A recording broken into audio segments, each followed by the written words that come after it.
우리 하나님 말씀 보겠습니다. 하나님 말씀 마가복음 11장 1절부터 11절입니다.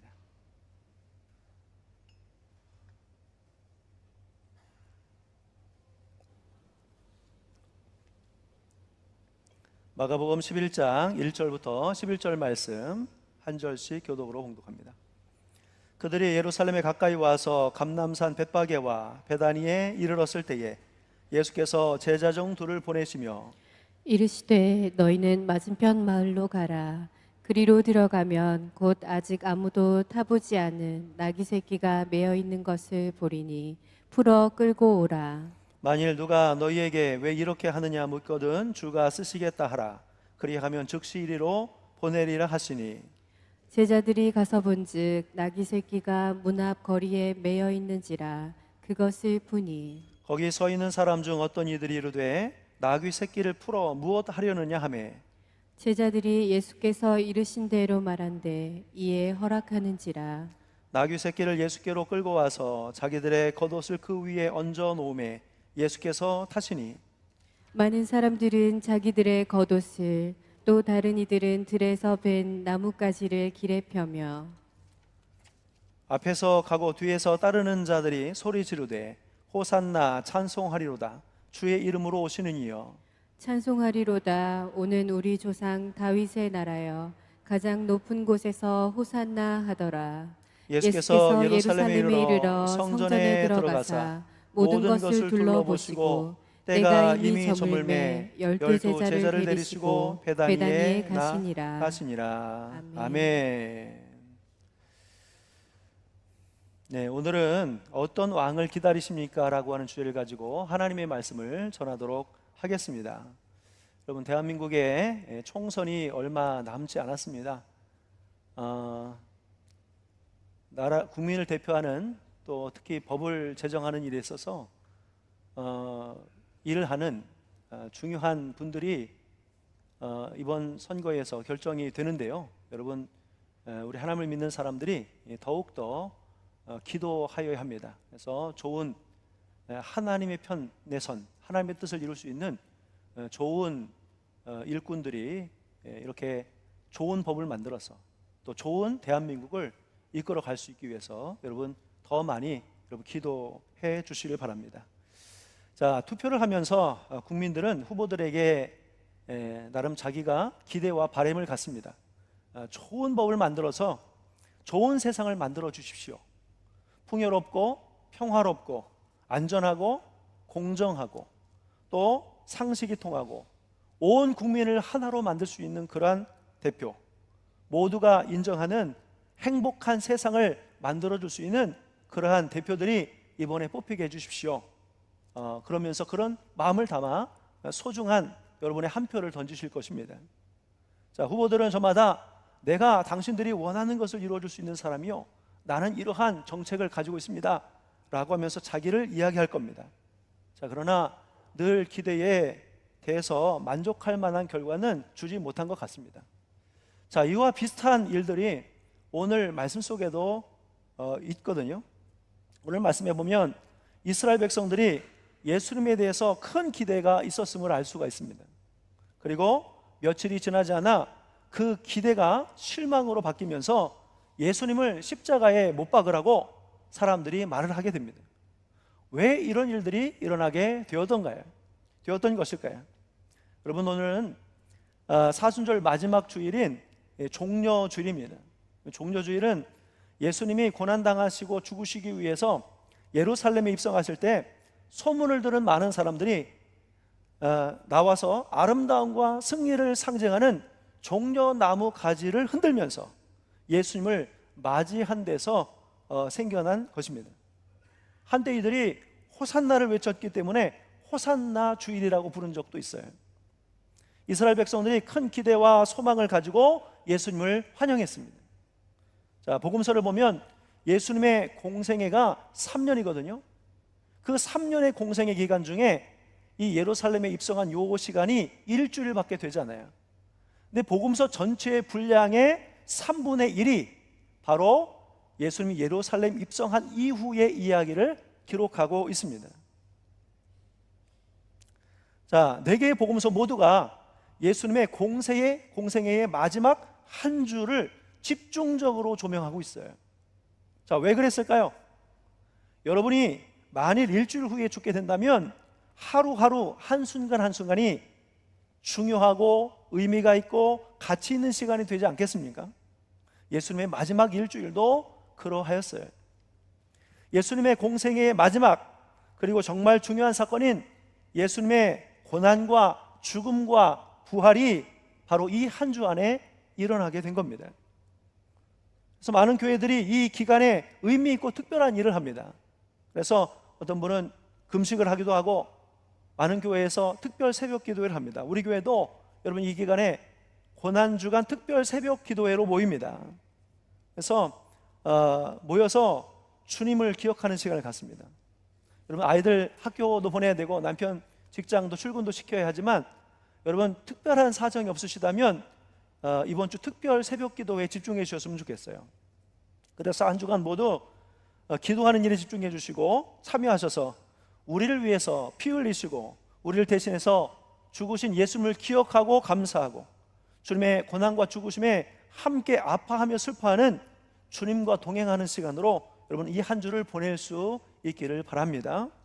자, 그리고 금요일은 예수님이 십자가에 달려 돌아가신 날을 기념해서 성금요일 저녁 기도회로 모입니다. 저녁 8시에 1층 예배당에서 기도회가 있으니까 이 모임도 여러분 성의를 다해서 참여해 주셔서 주님이 십자가에 달려 돌아가신 그 날에 함께 아파하고 또 그 의미를 새기는 귀한 시간에 참여해 주시길 바랍니다. 자, 오늘 말씀이 6월절 직전에 있었던 일입니다. 6월절 직전에. 자, 6월절은 이스라엘 백성들에게 있어서는 특별한 의미가 있는 날이었습니다. 우리로 말하면 독립기념일 정도? 그와 같은 날로 오랜 이집트의 속박으로부터, 노예 생활로부터 해방된 날이기도 합니다. 자, 특별히 하나님이 애굽을 치실 때 애굽이 순순히 이스라엘을 내어주지 않자 10가지 재앙을 내리셨거든요.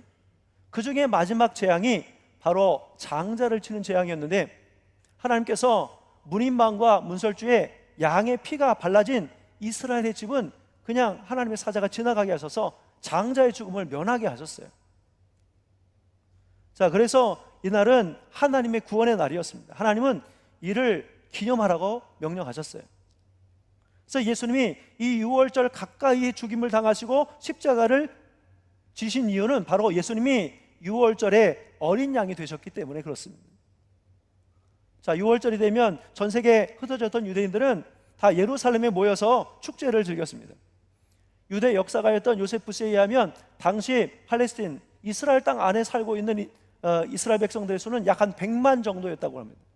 자, 그러나 6월절에 예루살렘에 모인 사람의 수는 학자들이 추정하건대 약 200만 명에서 270만 명의 사람들이 모였다는 거예요. 그러니까 이스라엘 땅뿐만 아니라 전 세계에 흩어져 있었던 그 이스라엘 백성들이 모인 그 절기였습니다. 그래서 그러니까 여러분 예수님이 입성하실 때 얼마나 많은 사람들이 모여서 예수님을 맞이했을까요? 200만 명의 사람들이 1%만 나와서 예수님을 봤다고 해도 2만 명이죠. 그러니까 수만 명의 사람들이 모여서 예수님이 오시는 것을 맞이하고 환영하게 되었어요. 그래서 오늘 말씀은 마치 왕의 대관식을 보는 것과 같습니다. 모두가 다 예수님의 이름을 부르면서 환호하고 있었어요.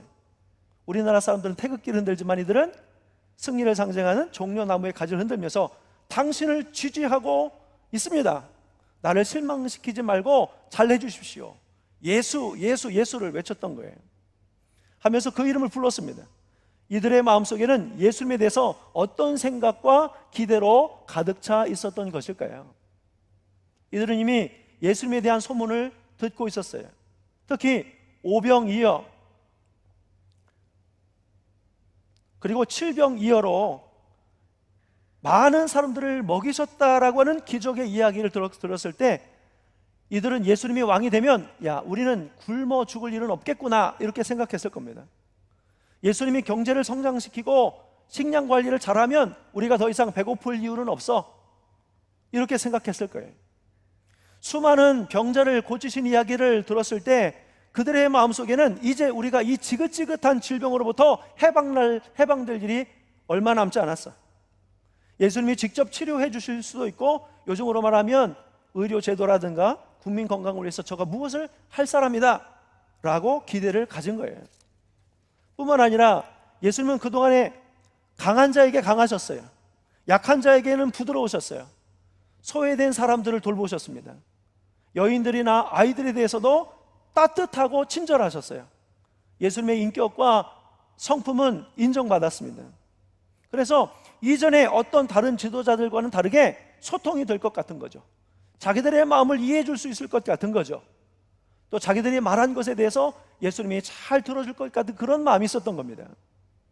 자, 여러분, 우리도 이러한 리더를 원하고 있지 않아요? 경제를 성장시켜주고 백성들이 잘 살 수 있도록 복지제도를 개선하고 또 공정하고 자신들의 의견을 잘 반영해 줄 수 있는 그러한 지도자, 그러면서 국민들을 위해서 일할 수 있는 지도자, 우리도 그런 지도자를 원하잖아요. 그와 같은 마음으로 이들은 예수님을 바라본 겁니다. 당시 예수님 같은 분이 왕이 되면 얼마나 좋겠나 하는 여론이 있었던 것 같아요. 그러니까 로마 제국의 감시와 통제 아래에서도 그들은 예수님을 향해서 호산나를 크게 외칠 수 있게 되었던 겁니다. 이스라엘 백성들은 겉으로는 드러낼 수 없었지만 마음속으로는 예수님이 로마라고 하는 이 거대 제국을 무너뜨리고 자신들의 조상들이 이집트에서 해방되었던 것처럼 자신들을 해방시켜 줄 거라고 하는 기대, 그리고 특히 예수님이 다윗의 후손이라고 하는 사실이 백성들로 하여금 더 큰 기대감을 갖게 하였어요. 그래서 이들은 나귀의 새끼를 타고 들어오신 예수님을 향해서 종려나무 가지를 든 겁니다. 길에 펴고 호산나를 외치게 되었던 거예요. 얼마나 예수님을 환호하고 외쳤는지 마태복음에는요, 예수님이 예루살렘에 들어오실 때 온 성이 소동했다라고 표현했습니다. 여기에서 소동했다라고 하는 말이 헬라어로 에세이스트예요. 이 말은 지축이 흔들렸다라고 하는 의미예요. 지축이 흔들렸대요. 그때 그 백성들의 함성 소리가 마치 지축을 흔드는 것처럼 들렸다는 겁니다. 자, 그런데 그들의 이 큰 기대와는 어울리지 않게 예수님은 화려한 백마가 아닌 나귀를 타고 들어오셨어요. 예수님은 왜 나귀를 타신 것일까요?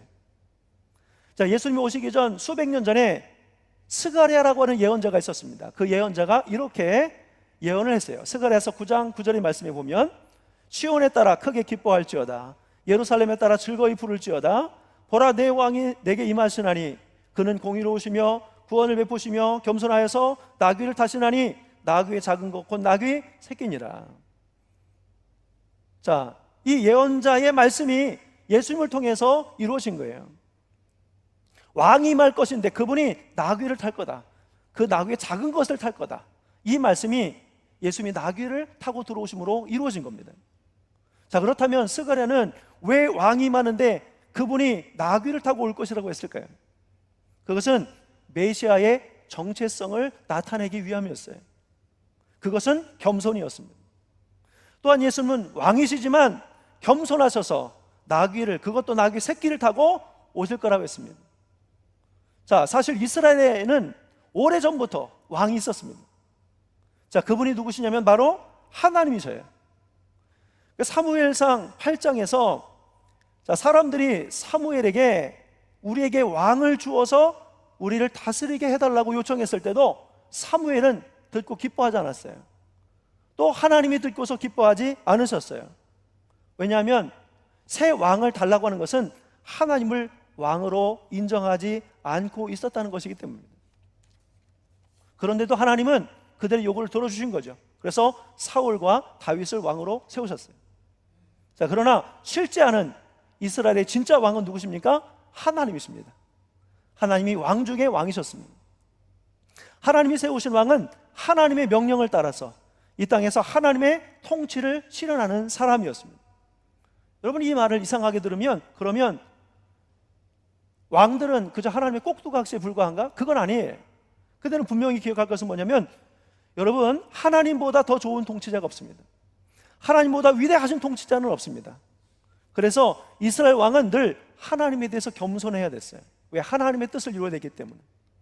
겸손해야 하나님의 말씀을 따르고 하나님의 통치가 온전히 이루어져서 평화와 번영이 오기 때문에, 여러분, 인간적인 왕은 늘 겸손한 왕이었어요. 왕이어야 했어요. 그래서 예수님도 말이 아니라 나귀를 타고 들어오신 겁니다. 예수님이 하나님의 뜻을 이루기 위해서 근본 하나님과 동등하신 본체이시지만 자기를 죽기까지 낮추어 이 땅에 오신 겸손한 왕이심임을 나타내 주신 거예요. 자, 거기에 또 다른 하나의 이유가 있습니다. 그것은 바로 나귀는 등에 멍에를 매는 짐승이었기 때문에 그래요. 자, 멍에는 곧 하나님께서 맡겨주신 사명을 가리켜요. 예수님은 하나님께서 맡기신 그 사명을 충성스럽게 잘 감당하겠다는 자세로 나귀를 타신 겁니다. 그러니까 예수님이 멍에를 매는 짐승 중에 나귀의 새끼를 타심으로 하나님의 뜻을 이루기 이 땅에 오셨고, 이 땅에 오신, 그리고 겸손의 왕으로 오셨다는 것을 나타내시고 증명하신 거예요. 제자들을 비롯해서 많은 사람들이 예수님이 왕이 되었으면 하는 바람이 있었습니다. 자, 그럴 때마다 예수님은 아니라고 거절을 하셨죠. 나는 너희들이 원하는 왕이 아니라는 것이에요. 그러나 사람들은 예수님의 말씀을 잘 새겨듣지 않았어요. 지금은 저렇게 말씀하시지만 예루살렘에 들어가서 백성들의 환호 소리를 들으시면 마음이 달라질 수 있어. 예수님이 예루살렘에 올라가시는 것이 아마 이유가 있을 거야, 이렇게 생각했습니다. 그래서 예수님의 제자들은 나귀 새끼를 가지고 오면서 등에 자신들의 옷을 깔아주었어요. 사람들은 자신들의 옷을 길에 폈어요. 이것이 일종의 뭐냐면 충성맹세예요. 당신이 왕이 되면 우리가 충성하겠습니다. 의와 아름다움과 승리를 상징하는 종려나무 가지를 흔들었습니다. 이것은 반드시 당신이 승리해 주십시오, 이런 의미예요. 호산나를 외쳤습니다. 호산나는 우리를 구원해 달라는 말이에요. 예수님께서 우리를 구원해 달라고 부르시는 것입니다. 로마의 압제로부터, 지긋지긋한 가난으로부터, 질병으로부터, 불공평한 세상으로부터, 배고픔으로부터 제발 해방시켜 달라고 예수님을 향해 외치고 있었던 것입니다. 애굽에서 모세가 이스라엘 백성들을 구원한 것처럼, 사사들이 이방인들의 압제로부터 이스라엘을 건져낸 것처럼, 특히 당신은 다윗의 자손이니 다윗처럼 용맹스러운 왕이 되어서 나라를 잘 통치하고 평화로운 세상이 될 수 있게 해달라고 그들은 외치고 있었던 거예요. 이미 이들은 예수님을 왕으로 인정하고 있었어요. 그런데 여러분, 자신을 향해서 환호하는 사람들 보면서 예수님은 어떤 기분이었을까요? 좋으셨을까요? 안 좋으셨을까요? 누가복음 19장 41절에 가보면 예수님께서 백성들을 보면서 우셨다라고 그랬습니다. 우셨다. 당신을 인정해줘서, 기대해줘서, 감동해서 우신 게 아니에요. 고마워서 눈물이 난 게 아니에요. 마음이 아파서 우신 거예요. 왜? 예수님의 생각과 백성들이 바라는 것이 너무나 차이가 있는 거예요. 너무 달라요. 하나님의 뜻과 계획으로부터 이들은 너무 멀리 있었던 것이 느껴진 겁니다. 이들의 소원과 바람을 들어줄 수 없는 것도 하나의 이유였을 거예요. 오늘 우리를 바라보시는 하나님께서도 우리를 향해서 어떤 마음을 갖고 계실까요? 혹시 우리를 보면서 안타까워하지 않겠습니까? 너희들의 생각과 내 생각이 너무 달라. 내가 너희들이 원하는 것을 들어주는 것보다 너희들을 향한 나의 계획이 좀 달라. 하나님의 생각과 멀어져 있는 우리의 모습을 보면서 우리 하나님은 또 우리에게 우리를 보면서 슬퍼하실 수 있습니다. 자꾸 우리가 예수님을, 우리의 소망을 이루어 주시고 부족한 것을 채워 주시고 필요한 것을 도와주는 해결사로 바라본다면 예수님은 이스라엘 백성들을 바라보면서 우신 것처럼 오늘 우리를 바라보시면서도 우실 거예요. 이 사실을 꼭 기억하십시오. 여러분, 예수님은 정치적인 메시아로 오시지 않고 영혼을 구원하는 메시아로 이 땅에 오셨습니다.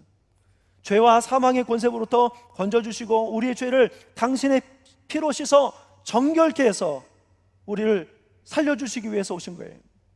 그리고 믿는 자에게 구원과 영생의 소망을 갖게 하시고 하나님의 자녀가 되게 하셔서 하나님의 나라, 천국으로 인도하시기 위해서 예수님은 이 땅 가운데 오신 겁니다.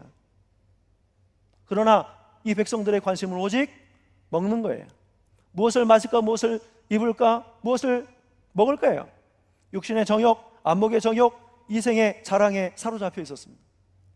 그러니 예수님은 이들을 보면서 슬퍼서 우실 수밖에 없었어요. 오늘 우리의 모습을 보면서도 하나님이 슬퍼하시지 않도록 우리의 마음과 생각, 우리의 하나님의 마음과 뜻을 알고 하나님을 시원하게 해드릴 수 있는 삶을 살아가는 이 자리에 함께 모든 성도들이 되시길 축복합니다. 자, 오늘은 오늘 우리가 이 말씀을 통해서 기억해야 할 것 세 가지를 말씀드릴게요. 첫 번째는 왕 대신 주님께 기꺼이 내어드리는 삶을 살아야 한다는 것입니다.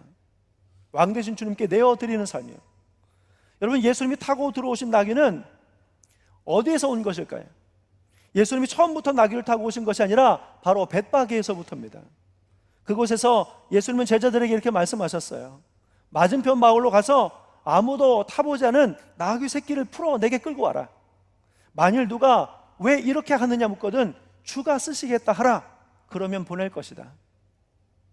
여러분, 이 말씀을 이해하기 어려우신 분이 분명히 계실 겁니다. 아니, 잘 들어보니까 예수님이 제자들에게 나쁜 짓 가르치는 거 아니야?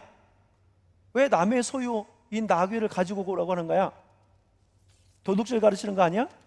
이렇게 생각하실 수도 있겠습니다. 근데 그렇지 않습니다. 예수님이 그러실 분이 아니잖아요. 자, 뒤에 보면 이것이 문제가 될 것이 아니었음을 알 수가 있어요. 예수님이 이 주인과 어떤 관계였는지 말씀은 정확하게 기록을 하고 있지 않지만 앞뒤 문맥을 보면 예수님과 나귀의 주인은 이미 알고 있을 가능성이 많습니다. 주인이 나귀의 메인 것을 푸는 것을 보고 왜 이렇게 하느냐고 물으면 주가 쓰시겠다라고 해. 그러면 두말 않고 내어줄 거야. 이것을 통해 무엇을 알 수 있습니까? 나귀의 주인은 예수님을 주로 고백하는 사람이었다는 거예요. 예수님이 주인이심을 고백했던 사람. 주인이신 예수님이 쓰시겠다 할 때 내어드리는 것이 종의 자세입니다. 나귀의 주인은 주가 쓰시겠다라고 하는 말에 다른 말을 덧붙이지 않았어요. 기꺼이 내어드렸습니다.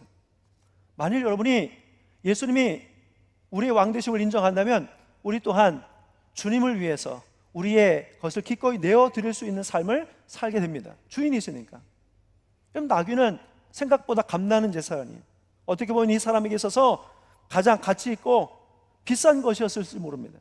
그러나 이 나귀의 주인은 예수님을 위해서 기꺼이 내어드리거든요. 마치 주님께 값비싼 향유를 드렸던 여인처럼.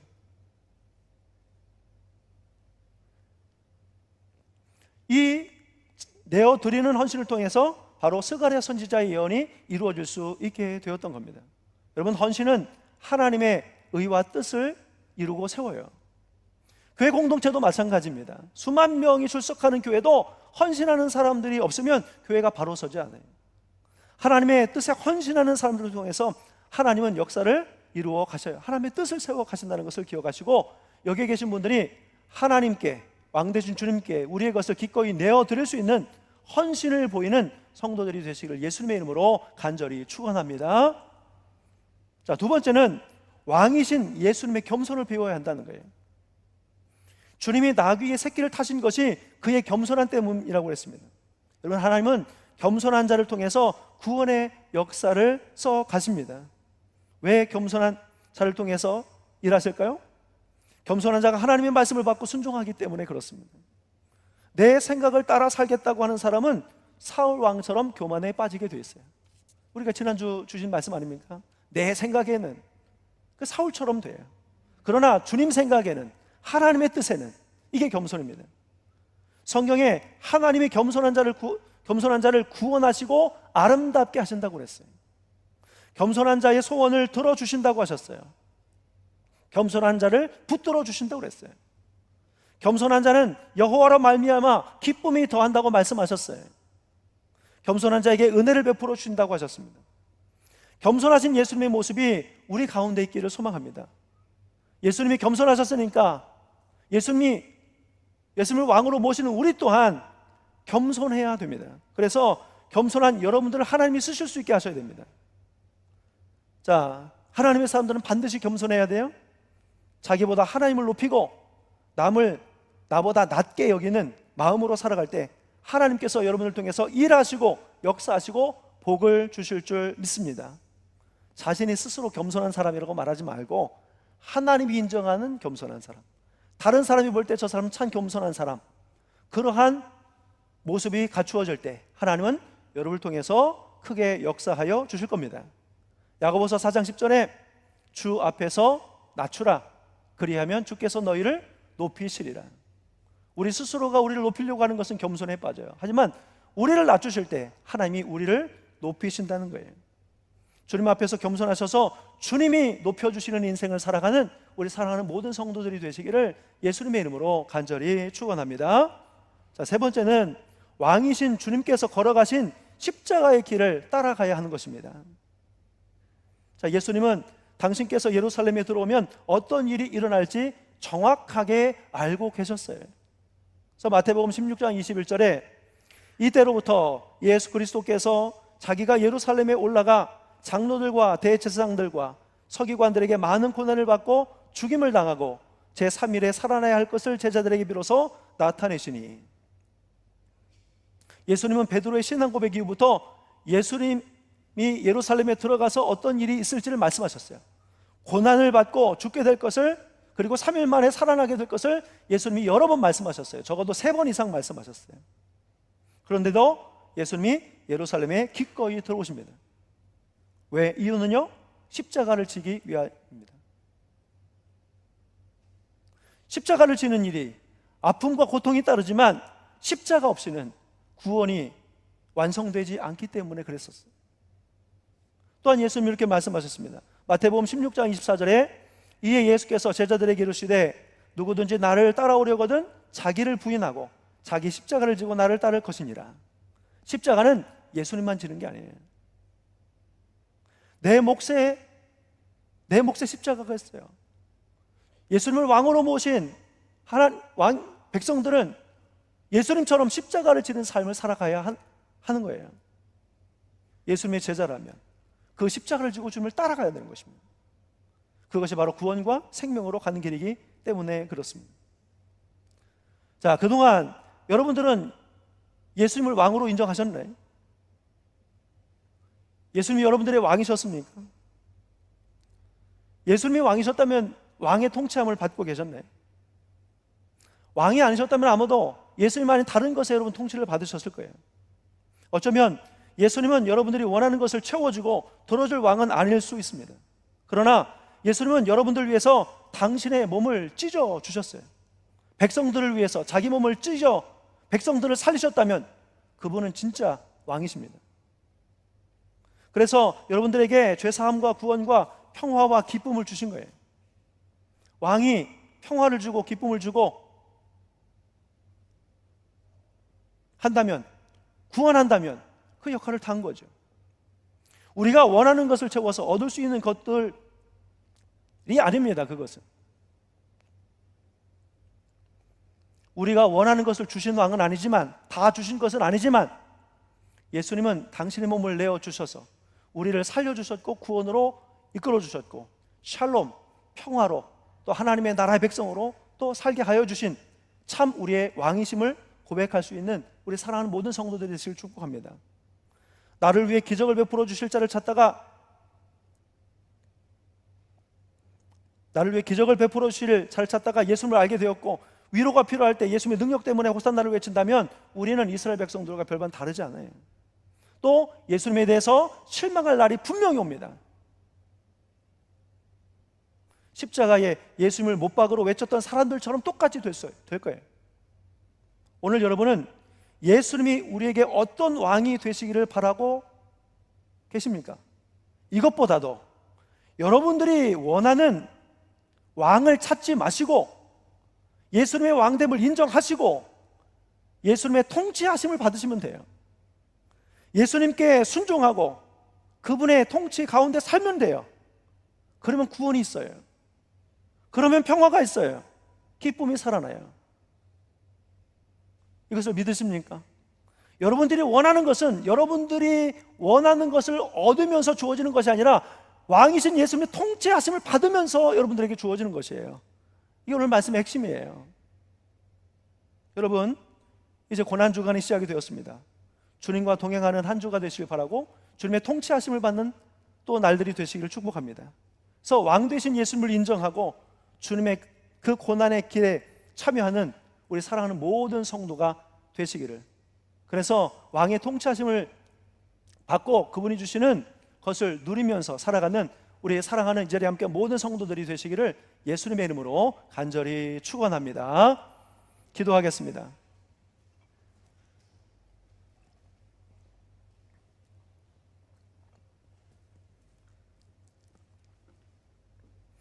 하나님 아버지, 주님이 우리의 왕이십니다. 우리가 원하는 것 그대로를 주시는 왕이신지는 잘 모르겠지만 주님이 우리의 왕이시기 때문에 우리는 반드시 주님의 통치하심을 받아야 하는 백성임을 알게 하여 주셨습니다. 주님이 예루살렘에 오셔서 당신의 몸을 내어주시고 찢어주심으로 우리를 구원하셨고 생명으로 인도하여 주셨다면 예수님이 우리의 분명한 왕이십니다. 또 그 안에 평안을 주셨다면 가장 훌륭한 왕이십니다. 우리가 그 예수님을 높여 찬양합니다. 우리 하나님, 이제 고난주간을 맞이해서 우리 사랑하는 성도들이 주님이 우리의 왕으로 백성을 구원하기 위해서 걸어가신 그 길을 함께 동행하는 삶을 살게 하여 주옵소서. 우리가 오직 주님의 통치하심을 받고 세상 어느 것에 끌려다니지 않도록 또한 붙잡아 주시옵소서. 거룩하신 예수님의 이름으로 기도하옵나이다. 아멘. 우리 다 같이 자리에서 일어서셔서 함께 찬양하고 기도하겠습니다.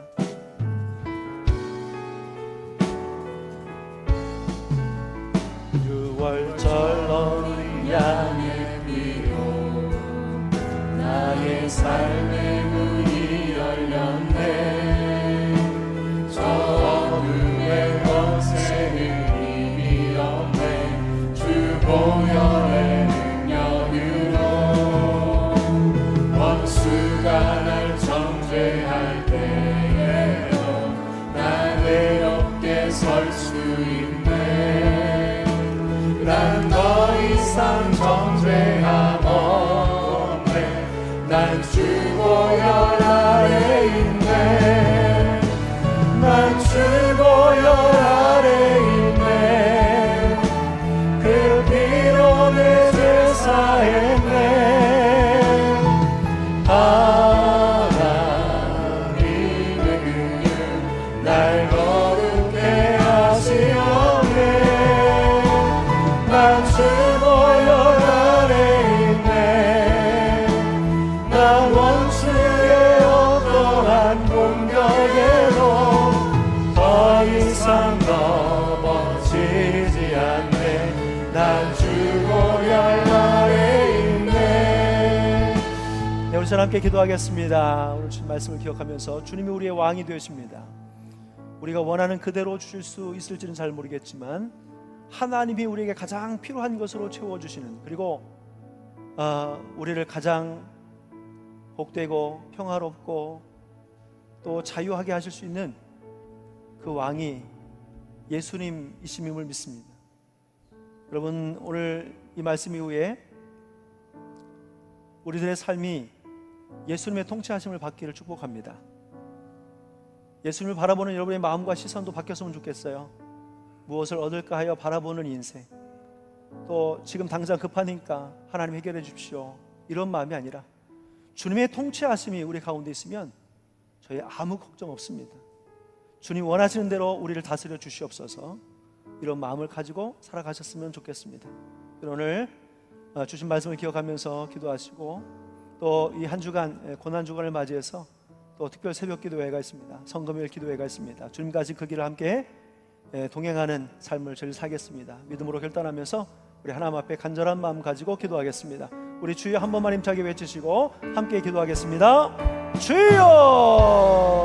거룩하신 하나님 아버지, 평화 사랑을 감사합니다. 하나님 아버지, 이스라엘 백성들이 환호하면서 호산나를 외치면서 주 예수여 오시옵소서, 또 주를 환영하면서 종려 가지를 흔들면서 주를 환호하였을 때 그들의 마음속에는 하나님 아버지 정치적인 왕, 그들이 필요한 것들을 채워주고 해결할 왕을 기대했을지 모르지만 아버지, 주님이 이 땅의 왕으로 오신 것은 그들의 아버지 주여 바람과 욕망을 채우심이 아니라 이 땅을 구원하시기 위해서 이 땅에 오신 것이라고 하나님 주여 알게 하여 주셨습니다. 그 구원을 통해서 비로소 이 땅에 평화가 왔고 하나님 백성들은 죄와 사망의 굴레에서 벗어나 진정한 자유를 맛보았으며 하나님의 구원의 길로 나오게 되었음을 알게 하셨습니다. 하나님 아버지, 진정한 우리의 왕 예수 그리스도를 아버지 나의 통치자로 듣고 그 통치하심에 순종하는 삶을 살게 하여 주옵소서.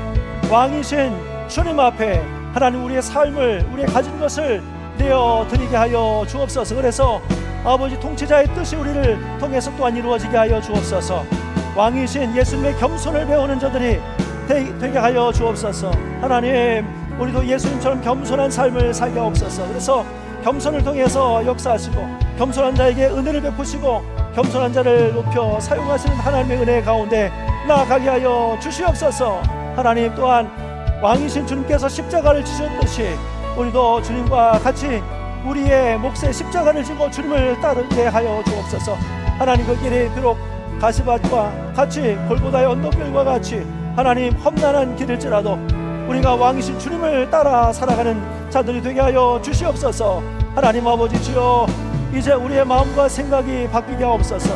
주님을 바라보고 기대하는 우리의 마음이 달라지게 하여 주셔서 무엇을 먹을까 마실까 입을까 염려하며 무엇을 얻을까요 바라보는 주님을 바라보는 인생이 아니라 아버지, 우리에게 필요한 것들을 채우고 우리의 문제를 해결해 주실 분으로 예수님을 바라보는 삶이 아니라 내가 온전히 주님을 따르겠습니다, 주님의 통치하심을 받겠습니다 라고 하는 아버지, 그러한 마음 가지고 주님을 바라보게 하여 주시옵소서.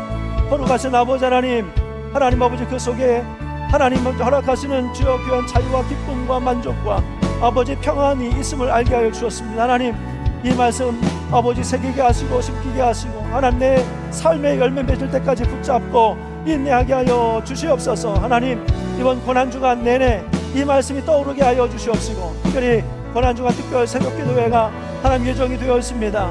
하나님, 주님 홀로 그 길 가게 내어버려두지 말고 주님을 따라 함께 그 길을 가게 하여 주시옵시고 아버지, 새벽에 깨어서 하나님의 말씀을 듣고 하루를 시작하게 하여 주시고 이 한 주간 정말로 중요한 이 시간이 하나님 앞에 온전히 올려줄 수 있도록 인도해 주시옵소서. 아버지, 성김묘일에 또한 기도의 모임을 하십니다. 주님께서 고통당하시고 십자가에 달려 돌아가신 그날, 우리에게는 가장 아픈 날이요 가장 슬픈 날입니다. 주님의 죽으심에 함께 아버지 주여 동참하고 함께 울 수 있는 저희를, 하지만 주님의 죽음이 헛되지 않도록 그 피 흘리심이 하나님 아버지 의미있고 가장 가치 있는 일이 되기 위해서 우리가 무엇이 또 어떻게 되어야 할지를 함께 고민하고 말씀 듣는 귀한 시간이 될 수 있도록 하나님 인도하여 주시옵소서. 하나님 아버지, 세상의 어느 누구도 우리의 마음과 생각을 주장하지 못하도록 온전히 하나님 앞에 우리를 맡기는 인생을 살아가게 하여 주시옵소서. 하나님, 감사와 찬양을 올려드립니다. 오늘 이 시간도 베풀어 주시는 하나님으로 인하여 질병이 치료되고 저희의 영과 혼과 육이 강건해지게 하시고 어둠의 세력이 떠나가게 하시고 아버지 하나님, 이 속에 빛되신 주님의 임재가 있게 하시고 성령님 저희 가운데 충만하게 임하여 주셔서 하나님의 깊은 것을 봉달케 하시고 진리로 나아갈 수 있도록 이끌어 주시옵소서. 올 때는 아프고 무겁고 근심 어린 마음 가지고 왔지만 갈 때는 가벼운 마음 가지고 주님 주신 새 소망을 가지고 나아가게 하여 주시옵소서. 성령님 임하소서 더 강하게 뜨겁게 충만하게 임하여 주옵소서. 성령과 능력을 충만하게 부어 주시옵소서. 거룩하신 아버지 하나님, 이 한 주간이 우리에게도 가장 의미 있고 또 뜻이 있는 시간이 되게 하여 주옵소서. 주님께서 지내셨던 일주일의 그 의미와 감격과 또 행하셨던 또 일들이 또 이루셨던 역사가 우리의 삶에 기억되는 시간들이 되게 하여 주시옵소서. 왕 되신 주님께서 겸손하셨듯이 우리도 겸손한 삶을 살게 하시고 왕 되신 주님께서 십자가를 지었듯이 우리도 자기 십자가를 지고 주님을 따르게 하여 주시고 왕 되신 주님의 필요에 의해서 우리의 모든 것을 기꺼이 내어드리는 삶을 살게 하여 주시옵소서. 이제는 우리 주 예수 그리스도의 크신 은혜와 하나님 아버지의 깊고 묘하신 사랑하심과 성령님의 감동, 감화, 역사, 교제, 교통하심이 예수님의 왕 되심을 인정하고 예수님의 통치하심을 바라고 그 뜻에 순종하여 구원과 기쁨과 또 소망과 자유함을 영생을 누리기를 소망하는 우리 자리에 함께한 모든 사랑하는 성도들과 저들의 가정과 후손과 일터와 이 나라 이 민족과 세계 열방 위에 이제로부터 영원토록 함께 하시기를 간절히 축원하옵나이다. 아멘.